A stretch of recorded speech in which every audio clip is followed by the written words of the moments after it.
Very, very special edition of Brass Tacks. It is the G20 moment as far as India is concerned. All eyes are on India and its ability to rise up to the moment. Leaders from 20 countries, the most powerful in the world, have started descending on New Delhi, the national capital, for the mega G20 Summit. And ahead of that D-Day, which is going to be Saturday and Sunday, Prime Minister Modi has asserted that the summit, the G20 summit, is going to chart a new way, a new path in human-centric and inclusive development. At a time when the world is fractured with the Russia-Ukraine war, this great power contestation that's going on between the United States and China, all eyes are on India and its ability to try and shape regional as well as global emerging orders. Can India navigate these rather choppy and testy waters? What may the formula be for India to be able to find some common ground at a time when the world is deeply, deeply divided? All of that we'll try and discuss with a very special set of guests who will be joining me through the course of this hour right here in this special G20 Eve edition of Brass Tacks. But first, the who's who of the global power elite have descended onto New Delhi.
All right, so it is a big moment indeed for India and for the rest of the world, but clearly for India, there is a big moment.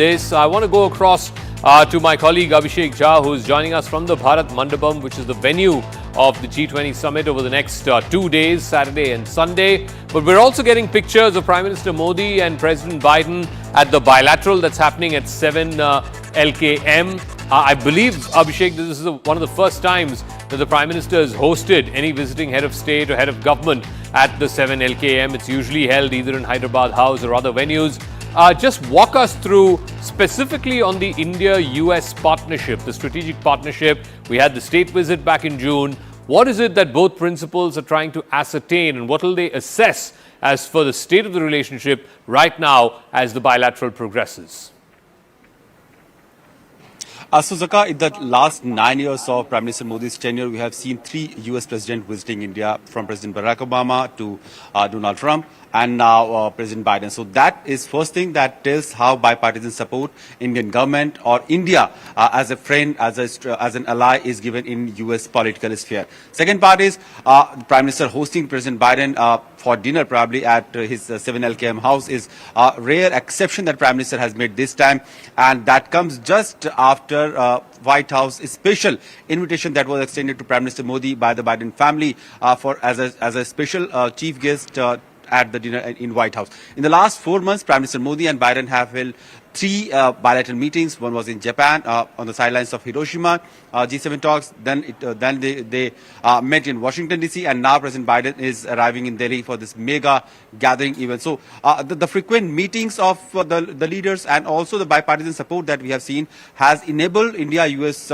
ties to spread in all sectors. We have seen in a recent visit by senior leadership from NSA Doval to External Affairs Minister S. Jaishankar traveling back and forth to to USA and India, and they have discussed issues like critical and emerging technology, cyber security, space collaboration, people-to-people engagement. Trade has been an essential part of the both country, where India and US share one of the highest range of trade, trade cooperation with each other. Then the issue of strategic, India being a strategic counterpart to USA in the Indo-Pacific is something that is also being discussed very widely under the grouping of Quad. We have seen India, US establishing their strategic partnership at 2+2 ministerial level talks, where Defense Minister and Foreign Minister of both countries discuss and deliberate on the strategic road ahead for the two countries. So clearly the trust in the bilateral ties has deep roots now, and they are looking ahead for a longer vision for the bilateral ties. Okay, we'll see how that progresses. Of course, there is the details of the jet engine deal, the MQ-9 Reaper drones that they will be talking about as well. So all of those are in the details. But for the moment, thank you very much, Abhishek Jha, for joining us live from the Bharat Mandapam, which is the venue of this big G20 summit. But as India stands at the crossroads of this global sort of point of conflict between Russia and Ukraine, between the US and China, how can India chart its own course, and how can it bring these differing, discordant voices on the same table and find an elusive consensus? Joining me will be the biggest voices on the role of India in this emerging new world order. From Brende Borjan, who is the president of the World Economic Forum, to Dhruv Jaishankar, to Professor Jeffrey Sachs, ambassadors Rahul Chabra and Atul Kashyap. All of that through the course of what is an action-packed edition of Brass Tacks. Let me go across to a very special guest who's joining us live and exclusive here on CNN News 18. Borge Brende is president of the World Economic Forum, who represents, of course, some of the biggest economic superpowers in the world and the not-so-superpowers, as it were. Mr. Brende, thank you very much for speaking with us here on CNN News 18. Thank you. Thank you for inviting me on such an important gathering for India, but also for the world. So let me start off by asking you, as I introduce the Group of 20, which has become the premier forum in the last 20 years to deal with the biggest economic questions that confront the world, do you believe that the G20 is still relevant in a deeply divided, fractured world where you're seeing this almost, some people are calling this the new Cold War between the United States and China. There is the actual war that is happening between Russia and Ukraine. What is the relevance of the G20? I would say that G20 has never been more important, because what we are totally missing in the world today is trust. So we have to rebuild trust, and the only way to do so is to bring countries together. And here India is in a unique position, because India has trust among all the relevant players, and I think India has brought together the key decision makers in New Delhi. And even in a fractured and fragmented world, as you also underlined, there are topics and issues that are truly global. Issues that don't travel with a passport. We saw it during COVID. New pandemics, we will need to work together. Big climate change, it's the hottest July on record in history.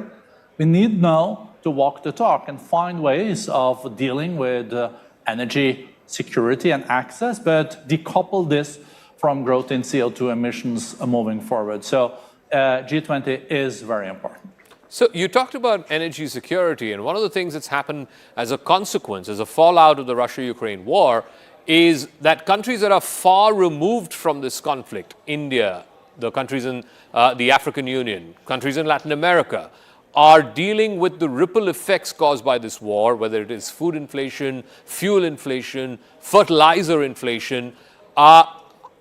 In that context, what can these countries, India included, and India is hoping to be the voice of the global south, what can they do to try and impress upon or to try and pressure upon the principal players involved in this conflict, with not just Russia, Ukraine, but also the other big powers that have a very critical role in it, that look, a war is not isolated to where it happens. It affects every one of us.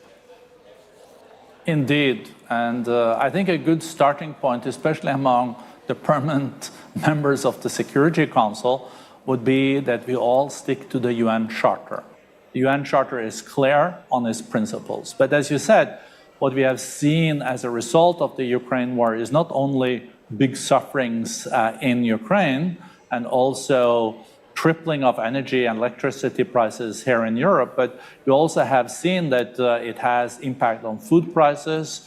We have seen some countries, of course, not faced with higher energy prices, but some other countries are really faced with that. So hopefully this G20 meeting, but also the upcoming UNGA meeting in New York in September will put increased pressure on the different players also involved to find solutions based on the principles in the UN Charter for an outcome of the Ukraine war.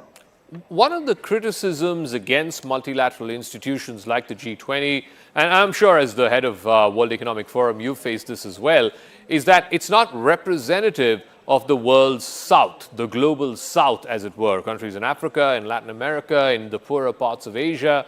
How relevant is this criticism? That ultimately, if you want to find a solution to the biggest problems that our planet is facing, from debt sustainability to climate financing to the fallout of the war, you need large parts of the world whose voices are often not on the high table.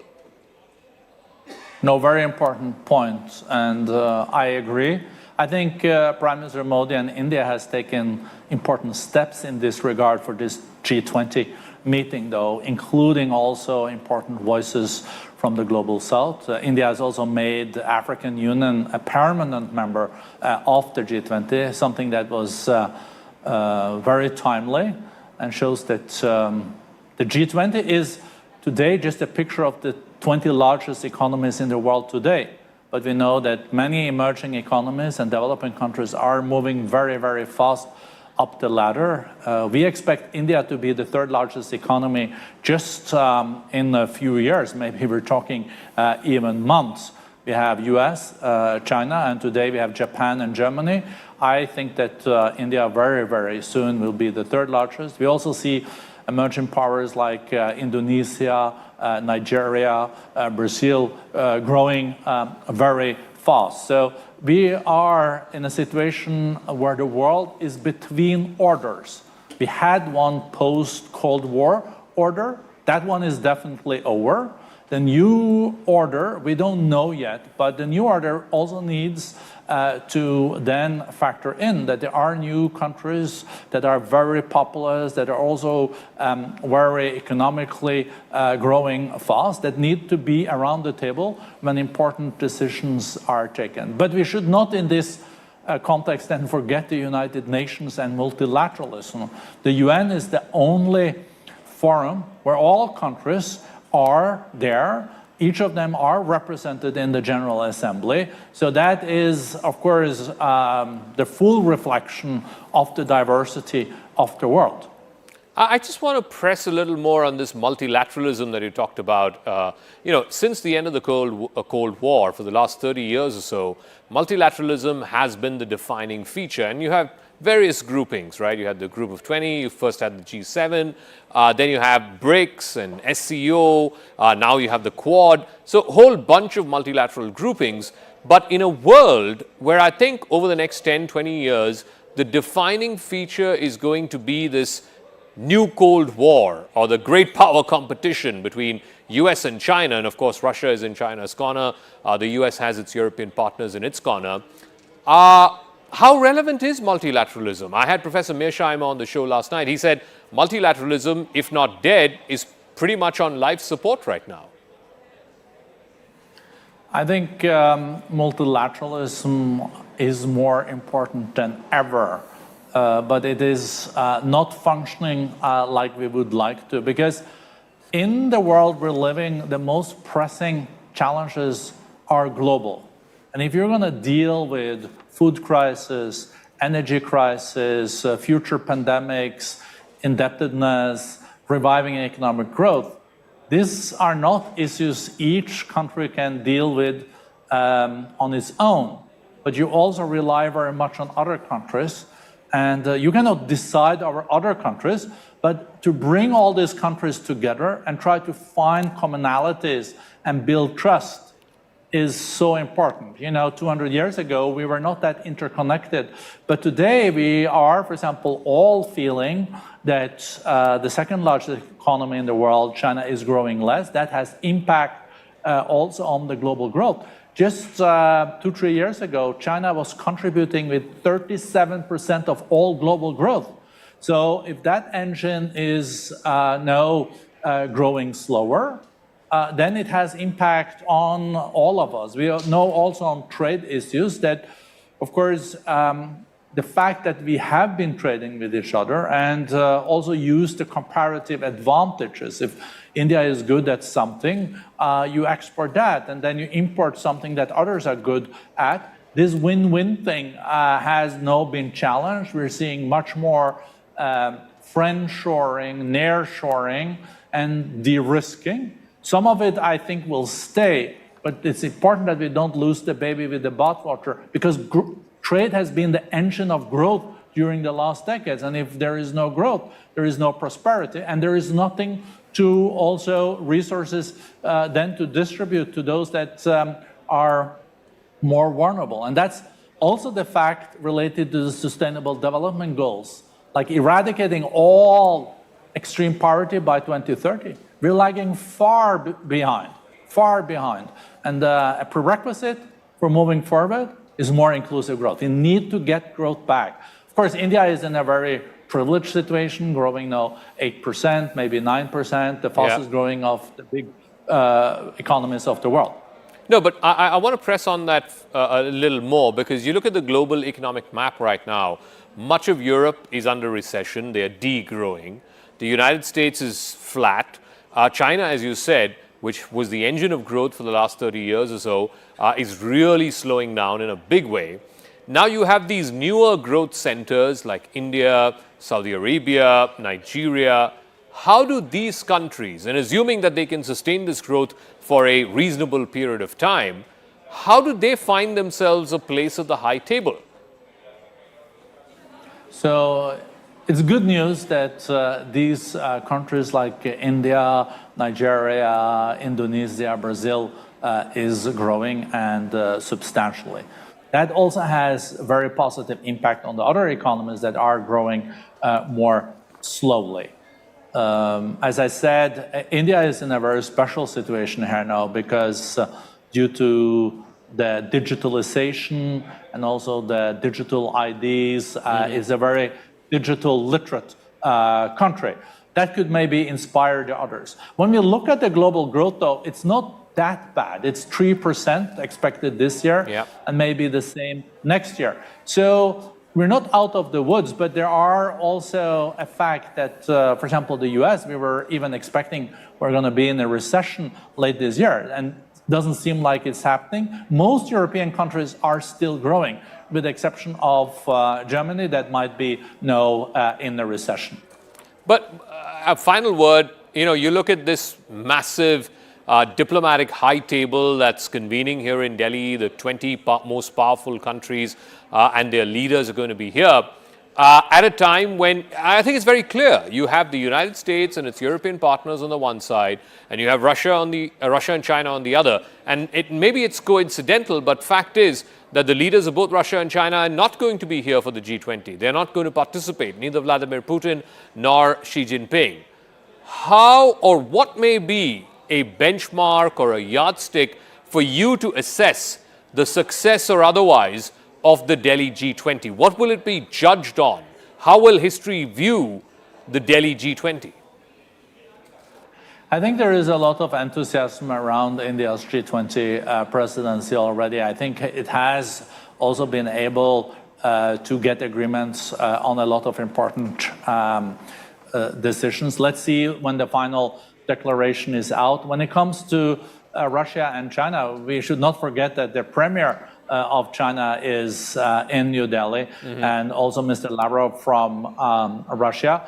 And the key leaders from the G20 countries will be in New Delhi. Of course, there are swing states in this geopolitical competition that are not fully with China and Russia and not fully with the US. And I think the G20 meeting in New Delhi will be a good way of trying to define what are the common interests we have. Even in a polarized world, we have to find solutions on some of the common challenges. Okay. And I think that's where India has a lot of sway and possibilities. All right, Mr. Borge Brende, President of the World Economic Forum, thank you very much for your time, sir.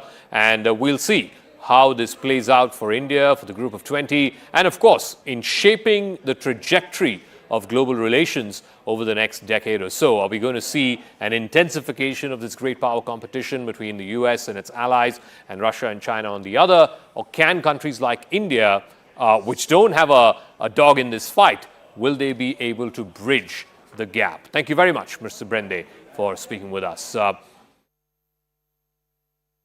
Okay, let's try and get differing perspectives on the focus of the entire world right now, of course, is on India. But what can India realistically achieve this weekend as it hosts some of the most powerful men and women on the planet, the Group of 20, as they're called? Joining me now, two very, very learned and former diplomats. Ambassador Atul Kashyap is the head of the US-India Business Council, former ambassador, and Rahul Chabra, former secretary in the Ministry of External Affairs. Thank you very much, gentlemen, for joining us.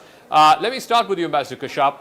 Clearly, there's a lot of focus here on India and its ability to try and navigate these choppy waters, these fragile times that we're living in. But realistically, and you know, you will agree with me on this, you've been a diplomat, a career diplomat for 40 years. Realistically, what can India hope to achieve at the end of this power-packed high table of diplomacy meeting that we're going to be having over Saturday and Sunday? Zaka, thanks for having me. Look, I think this is about the power of human ideas and the future vision of humanity. If you look at this G20 and the reason why the President of the United States is flying right now to India, it is because the Indian vision is positive, it embraces all of humanity, and it reflects a belief and a faith in a better future for all of us, a more sustainable future, a happier, more prosperous future, and ultimately, and this is what's really important to Americans, a democratic and free future. So I think that's why the president is investing his time and showing support for the Indian G20. It's because it represents a positive vision for humanity. But it also comes at a deeply fractured time. We have the Russia-Ukraine war. We have this, what many are calling a new Cold War between the US and China. Again, how does a country like India, which does not want to take a position in this great power competition, how does it navigate these testy waters? I think history will record that the United States spent many, many years trying to engage constructively with both Russia after the Cold War and with China over many decades. Look, it is what it is. We have to play the cards that are dealt with to us. And that's true for human beings. It's true for humanity. Obviously, India is a rising power, a very rapidly rising power. It is showing off its economic and technological prowess every day. But India is also a responsible power. Look at how it engages in peaceful relations with its neighbors. Look at how it upholds order and stability and prosperity in its region, throughout the Indian Ocean, and frankly, throughout the entire world. There's a qualitative difference in how India projects itself. And I think that for Americans, that's profoundly attractive. We respect it. We applaud it. We are cheering it on. We're trying to support it in every way. Look at the joint statement between the United States and India from the Prime Minister's state visit in June. It's remarkably bold in its ambition for what the free people of the world want to achieve in the 21st century. So look, I'm not here to give advice on how India manages all of these very complex currents, but what I can say is it is abundantly clear that the world's oldest and the world's largest democracies are doubling and tripling down on one another because we realize there are some very, very dark alternative visions of what humanity and the world ought to look like. Rahul Chabra, the fact that Xi Jinping and Vladimir Putin, the leaders of China and Russia, are not coming down to Delhi for the G20, clearly, no one's suggesting that they're acting in unison or this was a decision that was taken concertedly by both the parties involved. It might just be a coincidence.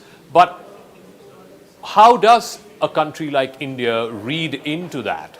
And how difficult does that make India's job of trying to find a consensus joint statement at the end of this G20?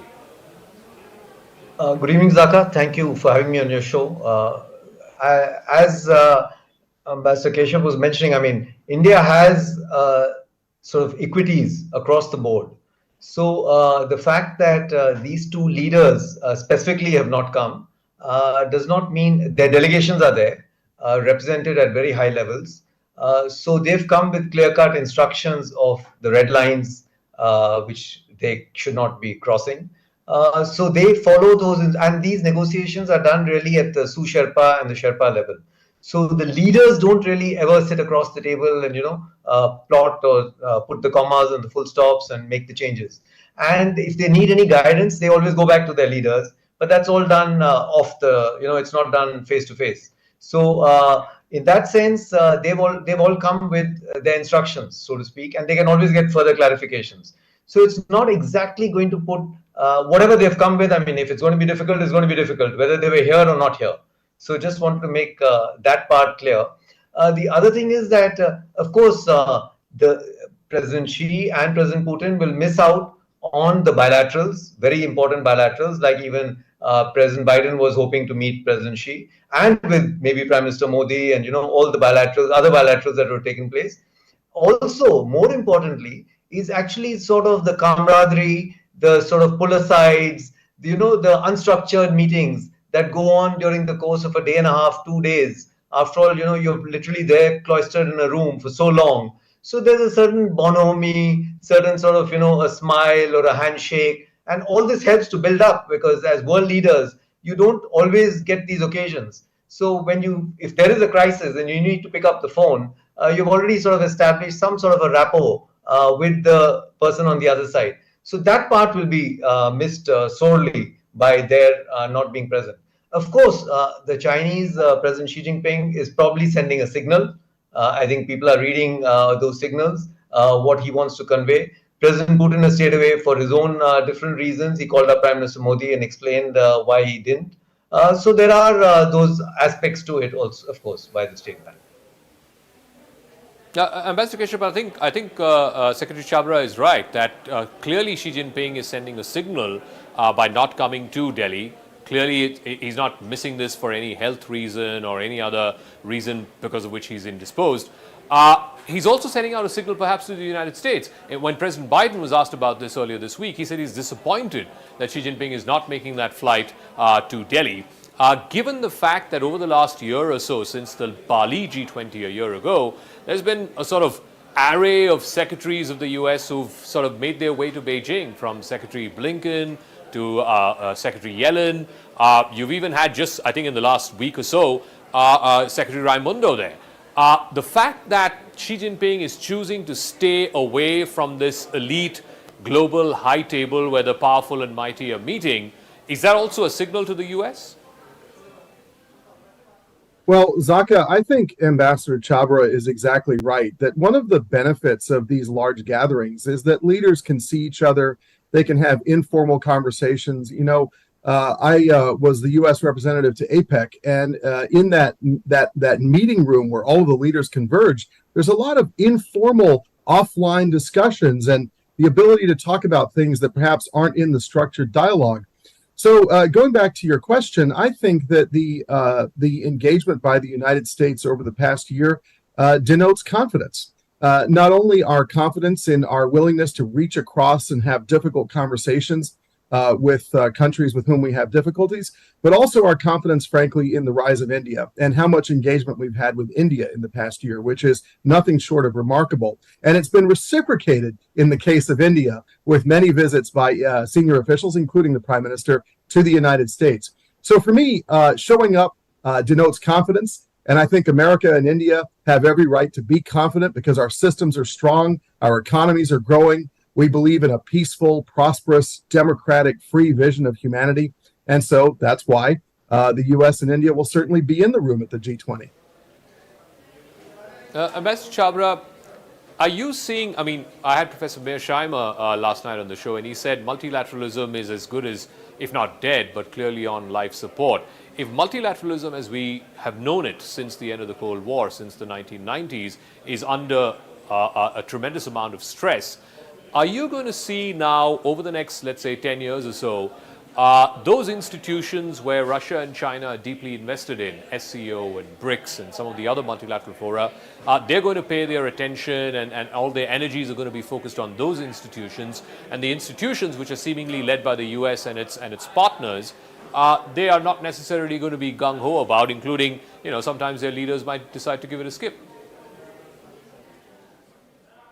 It could move. That is one direction that, as you are drawing out the scenario over the next decade, things could move in that direction. But they may not necessarily do so also, because very soon, as the pandemic showed us, and now climate change, the increasingly severe nature of the weather-related events coming in. So, so I think the world is, the people are realizing the impact of this on the global situation. And the leaders will need to adjust their positions. So it may not necessarily go down the route that you have suggested. And they could reach a compromise. And I hope that starts with the G20 itself, the meeting. I hope they are able to come out, maybe not with a communique, but with, the chair's summary and the outcome document. And, there are listed steps. So as long as a lot is agreed to, but maybe there is this little bit about the Russia-Ukraine part that countries are not able to agree to. We call it little bit, maybe it may not be that little in the eyes of some other people. But we can go along with at least, health, food security, fuel, climate change, debt relief, multilateral development banks, restructuring, funding. There's so many other issues on which it seems to be reaching a compromise situation. I mean, most countries seem to have agreed to most of the text. And that's what the last 10 months of meetings, over 200 meetings, has brought us down to. So we'll see the final document coming up in the next few hours. And I hope that will be as positive and forward-looking as Ambassador Keshav mentioned was the India-US document. So I'm looking forward to that. All right, Ambassador Keshav, the G20 essentially began as a financial forum on the back of the Asian financial crisis, first of all, and then, of course, it got elevated to the heads of state, heads of government level after the 2008 financial crisis. And even today, there are some very big financial questions that loom large. Financial stability, the dollar system. There are countries that are now wanting to trade outside of the dollar system, use their own currencies for settling trade. And that's, of course, been encouraged by countries like China and Russia. You also have this whole minefield called cryptocurrencies. India is really pushing for a common regulatory framework for cryptocurrencies. Do you see any big financial breakthroughs, as it were, happening in the G20 in Delhi? Zaka, we'll have to see. Of course, the governments will make their decisions and the announcements will come. And we wish our Indian friends the greatest of good luck and success with the G20. They've had an absolutely magnificent year. They've brought the entire world to India. They've shown off the prowess and beauty and diversity of India. It's been actually kind of a high watermark for G20s and a real model for going forward. So congratulations to India on what they've already achieved across a very ambitious year, punctuated, I might add, by a moon landing on the southern pole of the moon and a solar mission all in the same 2 weeks. So kind of an amazing run of achievements by India, and I applaud that. But to your question, the dollar still represents about 65% of globally held reserve assets. And there's a reason for that. A dollar, or a currency is like a share of a stock in the stock market. It generally reflects all the available information about that company, or in the case of a currency, about that country. And so I think people have overwhelming faith in the American system, in the transparency of our system, in the way that we go about doing things. One of the most important jobs in the pandemic of great countries like America and India was helping to preserve the entire global economy at a moment of dire risk. And I think that working as friends through the Quad and in the G20 and other multilateral fora, the US and India and other constructive countries have tried to ensure the stability of the global economic and financial system, and they will continue to do so because we all have a stake in shared prosperity. This notion of creating walled gardens perhaps may work, but my sense is that what you need is transparency. You need sound financial systems. You need rule of law. And certainly India and the United States provide that in ample quantities and serve as an example for the rest of the world. All right, I'll give the final word to Ambassador Chabra. If at the end of these 2 days, by Sunday evening, they're not able to get a joint statement, and presumably because of the Russia-Ukraine war and they can't agree on the text of a joint communique, would that necessarily mean that the Delhi G20 is a failure, judged from the yardstick of it being the first G20 to not adopt a joint communique? And if that doesn't happen, what other things, what other benchmarks or yardsticks are you looking for, sir, which if breached, in your view, the Delhi G20 would be rendered a success? Of course, if the joint communique comes out, it's excellent news, and we'll be very happy for that. But if it does not really mean a failure, because there would be a chair summary which would summarize whatever happened. So that would cover everybody's viewpoint and faithfully cover it, so everybody will be able to see who was on which side and who said what. Then there would be sort of an outcome document where all the countries who agree to it, that would be listed out. So in that outcome document, maybe Russia, Ukraine would not be covered, and all the other countries would agree to everything in that outcome document.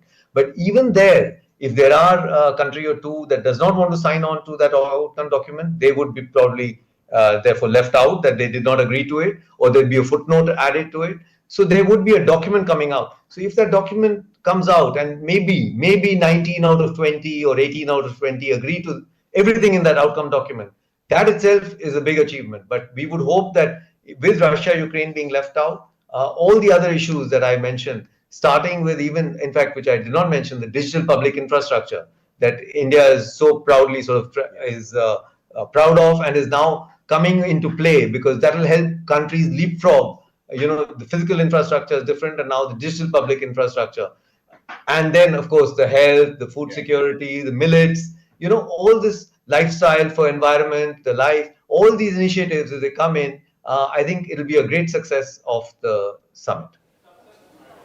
Okay, I'm completely out of time. I want to thank Ambassador Chabra, Ambassador Kashyap. Thank you very much, gentlemen, for joining us on this special broadcast ahead of what is the biggest diplomatic jamboree that is descending upon New Delhi. Of course, we've had multilateral summits in the national capital before, but nothing quite of this kind or this sort. Thank you very much for joining us, Ambassador Kashyap and Ambassador Chabra. Let's talk about the war, since you mentioned this, and this is a thing that's divided the world. You have the United States, its Western partners, its European partners on the one side. Increasingly, you're seeing Russia and China on another corner. And then you have the rest of the world, India included, somewhere in the middle. As G20 president, I mean, obviously all the focus is going to be on whether a joint communique comes out, how much negotiations are going on around it. Do you believe a joint statement is possible? And if they're not able to thrash out one, what does that mean for how Delhi's G20 summit will be judged? I'm not sure that's the only benchmark on which it should be judged. But that being said, I think you framed it correctly. And what we've seen in the ministerial meetings earlier this year has been what the United States and its allies, NATO allies, Japan, Korea, Australia, pushing for a much tougher language, condemning Russia and Ukraine. Russia and China obviously pushing back. And I think there was a belief that a formulation had been worked out last year in Bali that was acceptable to all parties. What we've seen what's changed between Bali and now? What seems to have started with the finance ministers meeting in Bangalore earlier this year, and it has continued, it seems to be a sort of tougher line taken by Russia and China. The formulation that was then worked out was that there would be essentially a dissenting note in the statement that was issued. Now, again, the negotiations are underway right now. It would be premature to say what the outcome will be. But I think that is all being hashed out now, whether a formulation can be reached, a consensus can be reached. So I think that for me, I think that the takeaway is that for a lot of those countries in the middle, if you will, countries that would like to have good relations with the West and also have good relations with Russia and or China, that they largely supported that old formulation, and it wasn't. It was only two dissenting parties. So that I think is more significant than the fact that there was a much greater split or divide, and I think we'll see what the outcome is going to be. So when you say the difference between Bali and now is that Russia and China become far more entrenched in their positions and far more entrenched in their opposition to the West and its partners, I'm just curious to know the absence of Xi Jinping and Vladimir Putin at the G20 Summit in Delhi.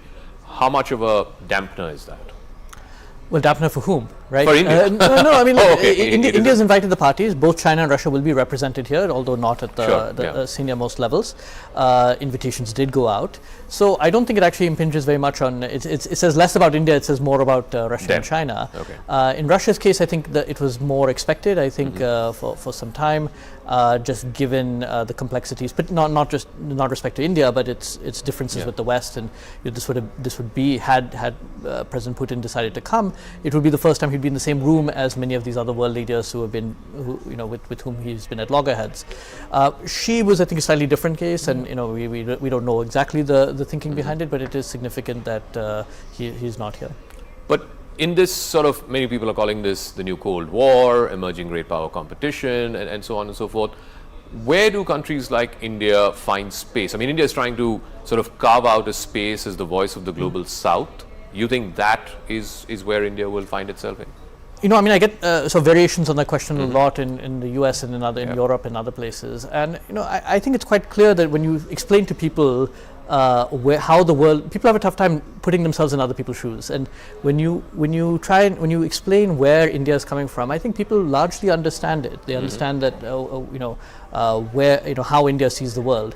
And obviously a lot more needs to be done to explain that to people. But I find largely now, at least in governments in the US and the West, they understand where India, they may not agree with it, but they understand where India is coming from, that India has a defense relationship with Russia, that it has the global oil and energy markets, global food markets.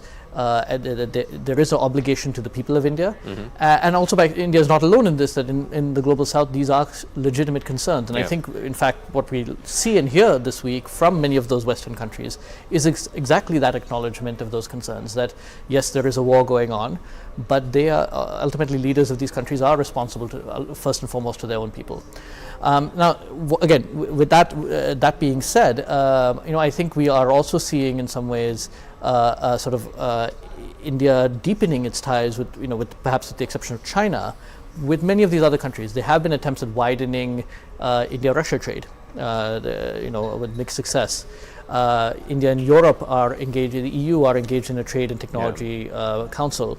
The only other country by which the EU has that arrangement with is the US. India and the US, of course, we saw during the Prime Minister's visit to Washington, have been deepening its relations. India and the Quad, India and Saudi Arabia. So I think everyone sees, China as a slight exception because of the differences. But with most of the other invited participating countries, you have seen very conscious attempts at India making genuine attempts at deepening cooperation. So, the G20, as you said, really became this pinnacle of multilateralism after the global financial crisis. You needed the biggest economies, the best minds to come together in a room and solve the world's problems. I had Professor Mearsheimer yesterday on the show, and he said multilateralism, as we know it over the last 10, 15 years, if not dead, it's certainly on life support. Do you agree with that assessment? And if it is, what is the new multilateralism? I mean, in this arc of, the US and its partners on the one side, Russia, China on the other, what is the new multilateralism? So, I don't fully disagree with that view that Professor Mearsheimer has, largely because what we think of as the governing structures of the international order really came about at the beginning or during the Cold War. Correct. At a time when the power disparities were very different, World War II, it was really in the immediate aftermath of World War II. What happened, with the end of the Cold War, the nature of it was not a big catastrophic, and this is a good thing, there was not a big catastrophic war.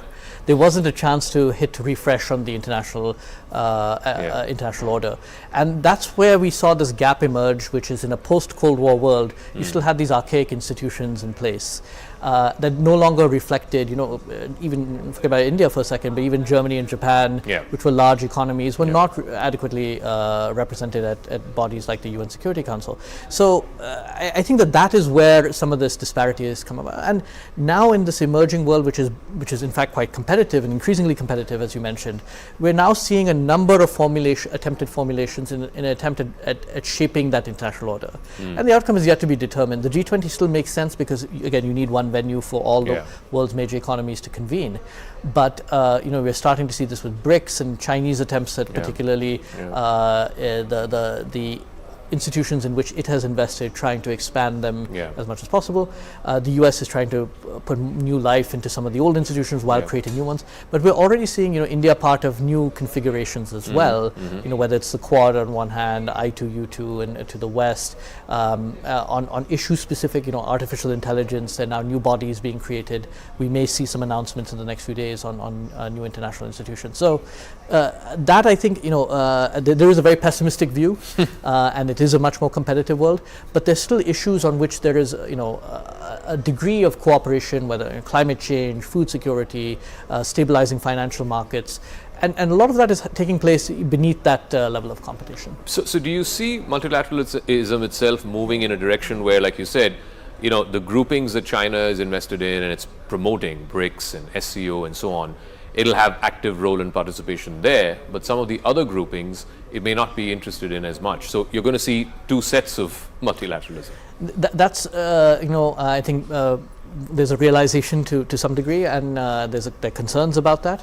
That being said, I think there'll always be room for certain types of institutions, whether it's at the United Nations, whether it's the G20, whose sole purpose is to be inclusive. And where even if there are differences, those differences are discussed and debated. So I think there'll be room for both kinds of institutions, but perhaps some of the more effective and efficient ones will be ones where there's more like-mindedness on one side or the other. All right, so all eyes on India as it hosts the G20 Summit. It's coming at a very fractured time. You have the Russia-Ukraine war, and that has divided the whole world. You also have what is a fiercely intense great power competition that's going on between the United States and China. Where do countries like India find themselves in the middle of all of this, and how can India navigate these choppy waters to ensure a successful G20, the first that New Delhi is hosting? Joining me now is a very special guest, Professor Jeffrey Sachs. Is professor with the Columbia University and one of the leading foreign policy thinkers in the world right now. Thanks very much, Professor Sachs, for joining us. I want to talk to you about the timing of this G20 and what we're seeing around the world. Many are saying multipolarity, multilateralism is pretty much, on its way out. You are effectively seeing the birth of a new Cold War. You have the United States, its European partners on the one side. You have Russia and China intensely and squarely in a box on the other side. And countries are increasingly forced to choose one side or the other. So just paint the picture for us. What a difficult time this is for the global community, more so exacerbated by the Russia-Ukraine war. What do countries like India do to navigate through this? Thank you. You're breaking up a little bit, so we don't have a perfect line, or at least I couldn't hear all of it. But just to say, yes, we have a very high geopolitical tension. I think that it signifies the end of the North Atlantic-led world, the end of the US-led world. We're moving to a multipolar world. The US is moving there kicking and screaming, and this is really what we're seeing. In some ways, the China-US tensions are really a US temper tantrum about the rise of China. Soon the US will be realizing, well, India has also reached the level of peer, and this is just very unsettling for the US, which views itself as the world's hegemonic leader. But I think truth is seeping through. And perhaps because of the fallout of the Russia-Ukraine war, we're seeing that the West, despite billions of dollars of aid that's been given to Ukraine, Ukraine has still not been able to retrieve all the territory it's lost to Russia. Neither is that conflict seemingly moving decisively in the favor of Ukraine or the West. So, would that lesson be tempering on the US and its partners? Or will they get more entrenched? Will they double down now on this war? It's a very good question. You know, what's been interesting is Russia has shown the sanctions didn't work. The wonder weapons of NATO are not so much wonderful, except that they kill a lot of people, but they did not in any way defeat Russia. So this is eye-opening, and I think the world is seeing this. This is the limit of Western power. It was completely predictable, by the way. But the West is driven by the daily news cycle of these democracies looking for election returns and public support every day. Biden can't afford to back down, he feels. He's running for re-election. He'll look weak. He'll be attacked by the right. So we're in for still a bloody war and more escalation, and it's very, very dangerous. The United States never should have pushed NATO enlargement. This was the reckless U.S. policy that caused this war in the first place. And the U.S. thought we could do whatever we want. Our sanctions will defeat Russia, bring the economy to its knees. The U.S. failed in this, but it really pulled Ukraine into a complete disaster. You were talking about how domestically it's difficult for a sitting U.S. president to back off or to loosen out a bit, especially when it comes to war. But we have seen examples of U.S. presidents who have domestically, even gone on to lose their jobs, or even, it's been domestically politically detrimental to them, whether it's Nixon with the Vietnam War, whether it was Bush with the Iraq War.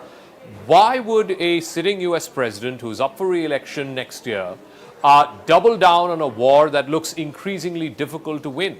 Yeah, it's a fascinating question. Remember, Nixon was not the end of the Vietnam War. Nixon resigned, and because it was Nixon's war, Gerald Ford ended the war in Vietnam, which was already lost, of course. And Bush Jr. never gave up on the failed war in Iraq. Presidents don't do that. Now, Lyndon Johnson, with a failed war in Vietnam, simply decided not to run again. And by the way, Biden should have decided not to run again, in my view. He's more than 80.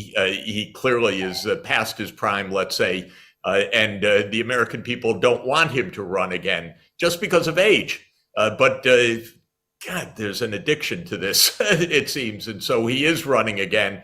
And it's very hard to see him backing down during this election year, as disastrous as it is for the Ukrainians. By the way, the same is true in Ukraine. This is a complete disaster for the Ukrainian people. But Zelensky is also doubling down because these politicians sometimes put their own interests above the interests of their country. So if the only conceivable end in sight for this war is that Ukraine and the West accept that it will lose some territory, perhaps up to a fifth of the territory that it used to have before, to Russia to try and find a meaningful end to this conflict, then I'm just curious to know, wouldn't that embolden, let's say, a Xi Jinping, who has publicly said that he wants to reunify Taiwan and will use whatever means it takes, including military means, if it came down to that, for that project? Oops. I hope we haven't lost the link. Just to say, the real cause of this war was the U.S. push of NATO enlargement over Russia's vociferous and understandable, I would say, objections. But the U.S. kept pushing until Putin reacted in early 2022 and said, "Stop! We're not accepting this armament," and so forth. In Taiwan, unfortunately, the U.S. is also pushing against China's red lines. It's extremely dangerous for Taiwan. The idea that the U.S. can just arm Taiwan to the teeth and then say, yes, we abide by the one China policy is not so understandable in Beijing. It looks very provocative and destabilizing. I wish that the United States could learn diplomacy. It has been a bully for so long and engaged in so many wars of choice and regime change operations that it has forgotten what diplomacy is, which is sit down and work out something with the other side. That's what would protect Taiwan. That's what would end the war in Ukraine. And I'll get a final word from you, and we'll go back to where we started about India and its G20 presidency. Obviously, here in India, it's a huge deal. The chances of getting a joint statement because of the Russia-Ukraine war and because all parties involved are further entrenched in their positions today than, let's say, a year ago when the Bali G20 happened and they were able to thrash out a joint communique. What are the chances, what are the realistic chances that New Delhi might be able to get a joint statement after all? And if it doesn't, does that mean that the summit is a failure? What other benchmarks or yardsticks would you use to assess whether or not the Delhi G20 was a success?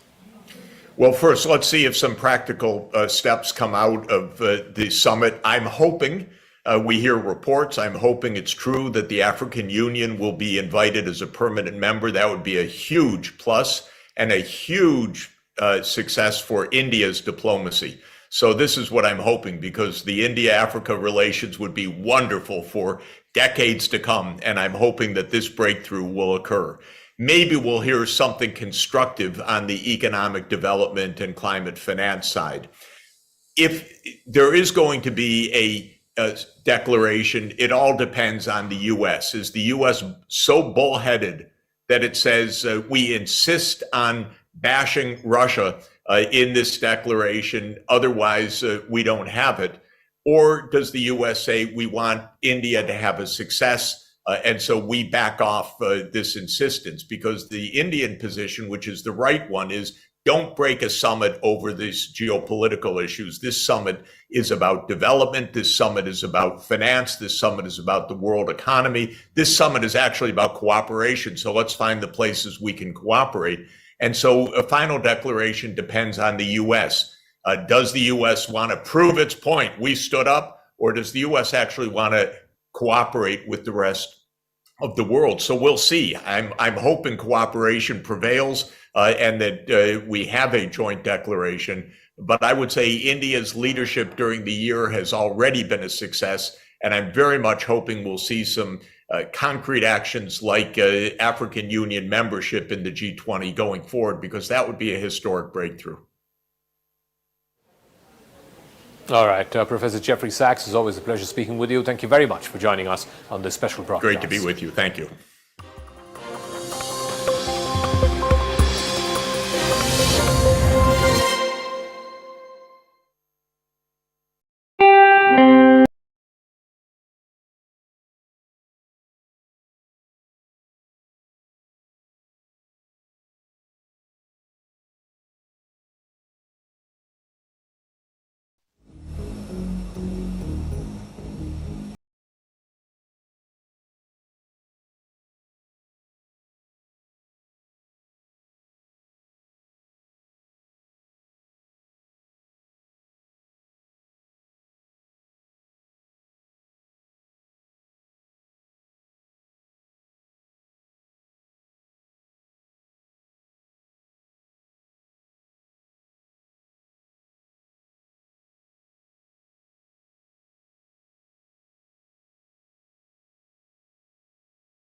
كده كتشوطة